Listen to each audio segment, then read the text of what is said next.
కోతి మరియు మొసలి.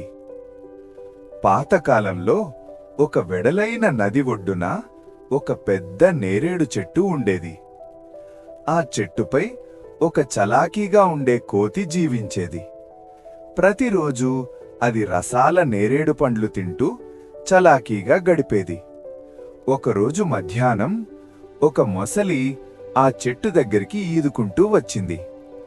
కోతి దాన్ని చూసి మంచి మనస్సుతో కొన్ని నేరేడు పండ్లు కిందికి వేసింది. మొసలి వాటిని తిని ఆనందంగా చెప్పింది, వావ్, ఇవి ఎంత తీయగా ఉన్నాయి. ఆ తర్వాత నుంచి కోతి ప్రతిరోజు పండ్లు పంచుతూ ఉండేది. ఇలా వాళ్ళిద్దరి మధ్య స్నేహం పెరిగింది. మొసలి నది దగ్గరికి వచ్చి మాట్లాడేది, కోతి మీద నుండి కథలు చెప్పేది. ఇద్దరూ సంతోషంగా స్నేహం కొనసాగించారు. ఒకరోజు సాయంత్రం మొసలి కోతి ఇచ్చిన పండ్లను ఇంటికి తీసుకెళ్ళింది.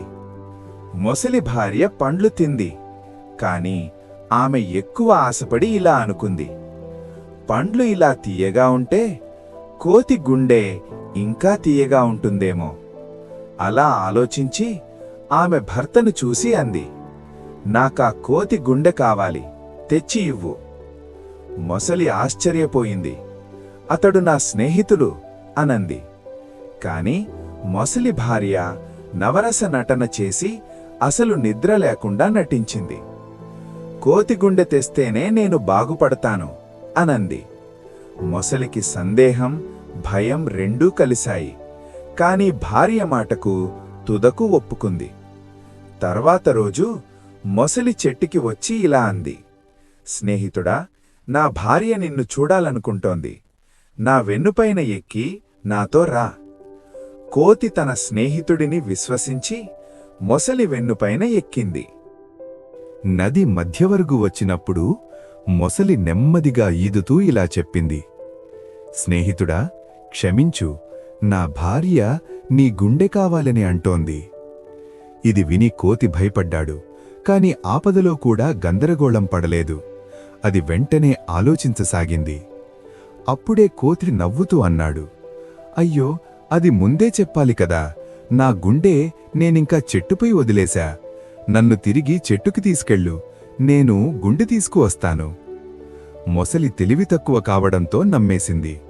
అయ్యో, అలా అయితే త్వరగా వెళ్దాం అని అంది. వెంటనే మొసలి తిరిగి చెట్టువైపు ఈదింది. చెట్టు వద్దకు రాగానే కోతి వెంటనే పైకొమ్మపైకి ఎగిరింది. అప్పుడదంది, అయ్యో మొసలి, నువ్వు ఎంత మూర్ఖుడివో. ఎవ్వరూ గుండె లేకుండా బ్రతకలేరు. నిజమైన స్నేహితుడు ఇలాంటి మోసం చెయ్యడు. మొసలికి చాలా సిగ్గేసింది. క్షమించు అది అన్నది. భయం, ఆశ కలిసి నన్నిలా చేయించాయి.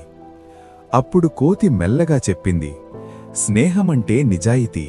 ఆ నమ్మకం ఒకసారి తెగిపోయిన తర్వాత అది మళ్లీ అంతే ఉండదు.